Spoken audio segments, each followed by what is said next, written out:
Inwoners van Vrouwenpolder aangeslagen door verhaal over seksueel grensoverschrijdend gedrag.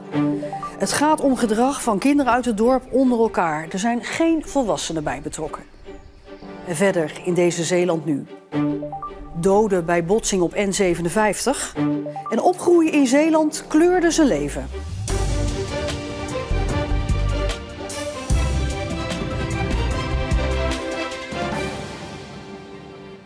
Goedenavond. Het is in Vrouwenpolder ingeslagen als een bom. Het nieuws dat bij een buitenschoolse opvang in Vrouwenpolder jonge kinderen het slachtoffer zijn geworden van seksueel grensoverschrijdend gedrag.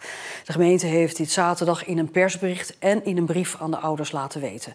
En naast me staat verslaggever Jelle Gunneweg. Jelle, jij was vandaag in Vrouwenpolder, hè? Ja, en daar was duidelijk te merken dat het zo'n gevoelig onderwerp is. Het is natuurlijk een kleine gemeenschap. Mensen kennen elkaar allemaal, dus ja, met zo'n boodschap dan slaat er wel een bommetje in die gemeenschap. Mensen reageerden afwijzend, wilden eigenlijk niet graag reageren. Zeker niet voor de camera? Zeker niet voor de camera. Slechts een enkeling wilde wel iets vertellen, maar dan off the record. Ja, en daardoor weten we dat het dus om inderdaad seksueel grensoverschrijdend gedrag is geweest op de BSO. Dat is zeg maar de buitenschoolse opvang na schooltijd. Op het terrein schijnt daar iets te hebben plaatsgevonden al enige tijd.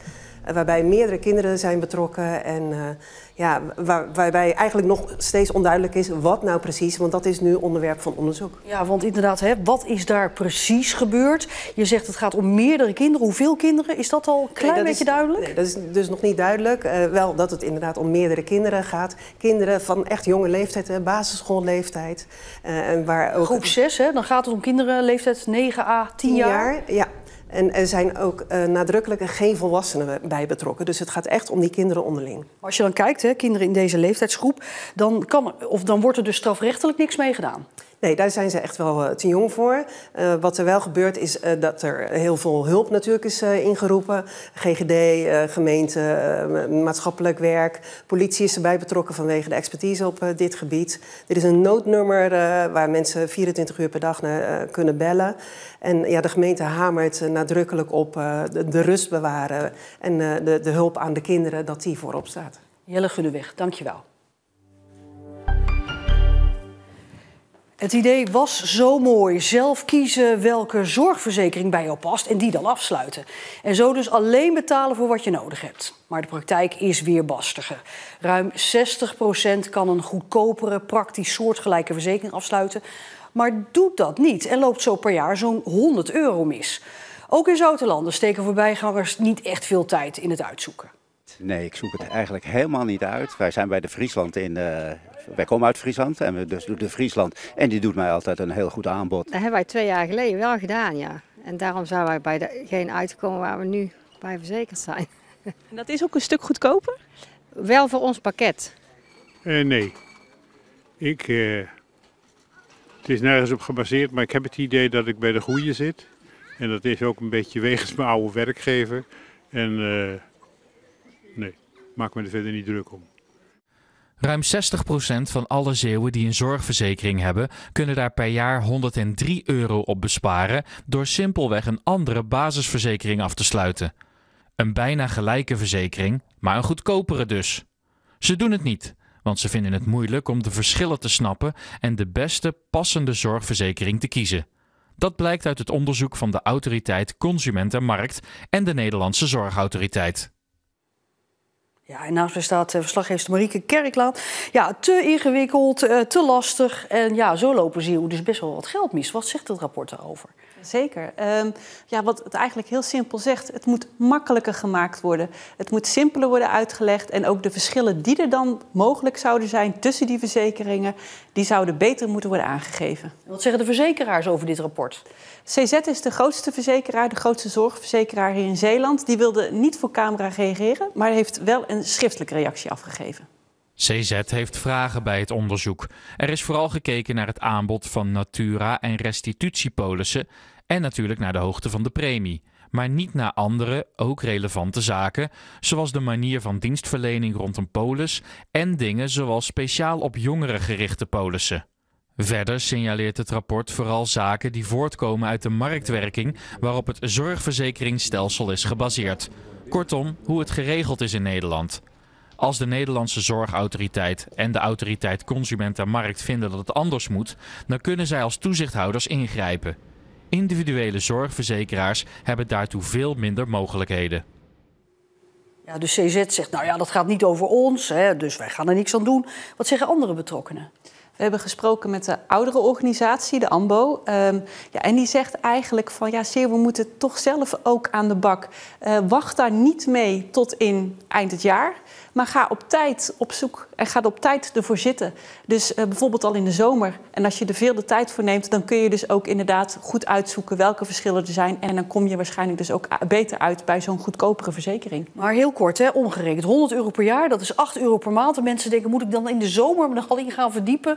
Laat maar zitten, ik betaal die €8 per maand wel. Ja, dat zie je dus ook een beetje in dat filmpje. Hè, van dat mensen zeggen, nou laat het maar. Maar ja, aan de andere kant kun je zeggen, €100 is toch €100. En als je er even goed voor gaat zitten en even de tijd voor neemt en het niet pas in december doet, ja, dan kan het je toch €100 per jaar opleveren. Maar Marieke, nog even heel kort. Denk je dat het uiteindelijk toch makkelijker gaat worden, die teksten allemaal en die vergelijkingen? Nou ja, het is sinds 2006 is het ingevoerd, hè, die nieuwe zorgverzekeringen, dat je dus kunt kiezen. Het is eigenlijk alleen maar ingewikkelder geworden. Dus ik geloof niet dat dit onderzoek er nu toe gaat leiden dat het makkelijker wordt.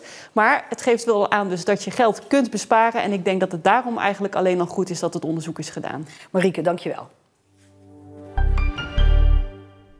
Bij een ernstig ongeluk op de N57 bij Sirooskerke op Walcheren zijn een dode en 2 gewonden gevallen. Een auto botste op een lijnbus die in de sloot belandde. De bestuurder van de auto, een 57-jarige vrouw uit Sirooskerke, overleed.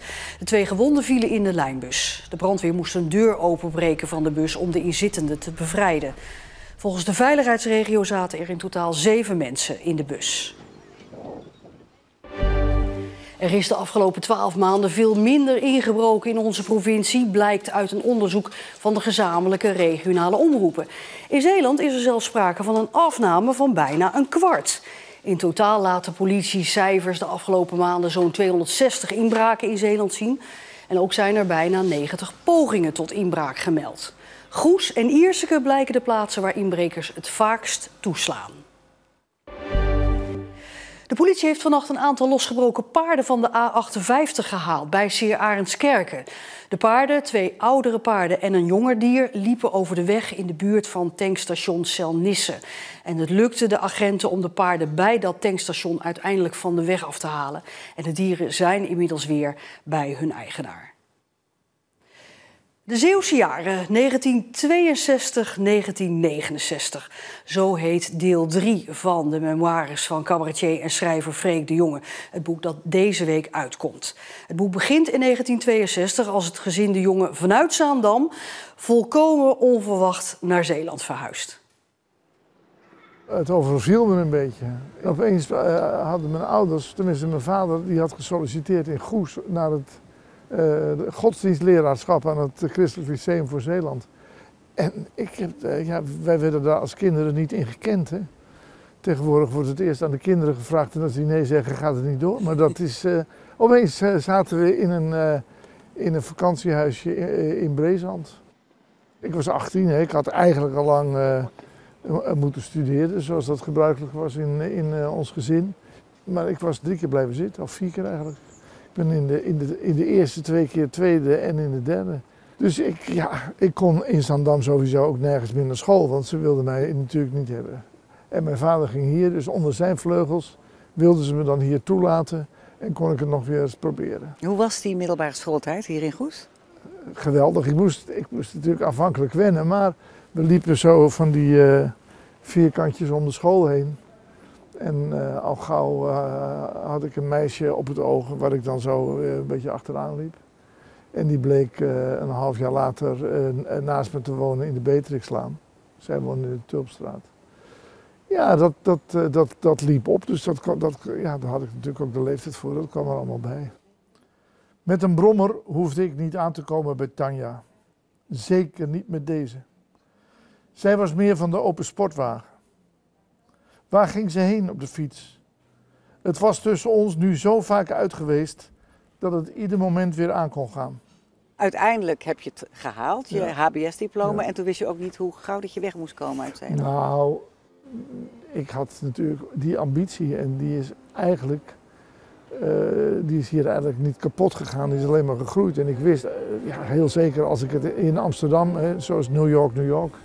If I can make it there, I can make it everywhere. Dus dat was ook het idee over naar Amsterdam gaan. Het leek wel of we aan een wereldreis begonnen. Toen we 200 meter verder links afsloegen richting Veersedam, werd duidelijk dat we Middelburg rechts lieten liggen. Het gat is dicht. De haven ligt voor Joker, zong Jaap Fischer begin dat jaar, toen de dijk aan asfalteren toe was. Het Veerse gat was het Veerse meer geworden en luidde zo het deltaplan in dat naast Zuidwest-Nederland voor een nieuwe ramp behoedde, ook Zeeland voor de toerist zou ontsluiten. Het heet de Zeeuwse jaren, het begint hier, het eindigt met het verlaten van het eiland. Zoals het er staat, ben ik er wel blij mee. En de Zeeuwse jaren van Freek de Jonge ligt vanaf donderdag 20 juni in de boekhandel. Er was regen voorspeld, maar het werd toch best een zonnige dag vandaag in Zeeland. Aan de kust werd het 17, 18 graden. Maar in het oosten van Zeeuws-Vlaanderen, tegen Brabant aan, werd het zelfs zo'n 20 graden. Dat gaan we morgen niet halen, dan ook weer de nodige regenbuien. Maar woensdag en donderdag knapt het echt op. En misschien donderdag wel 22 graden. Meer over het weer in Zeeland en ook meer nieuwsverhalen ziet u op onze socials, onze site en onze app. Kijk daar bijvoorbeeld naar de mooiste voetbalgoals in Zeeland van de afgelopen tijd. Want wat ze daar in Duitsland kunnen, dat kunnen wij hier ook. En deze en andere Zeeuwse wereldgoals dus nog eventjes bekijken. Tot zover deze Zeeland Nu. Een fijne maandagavond en tot morgen.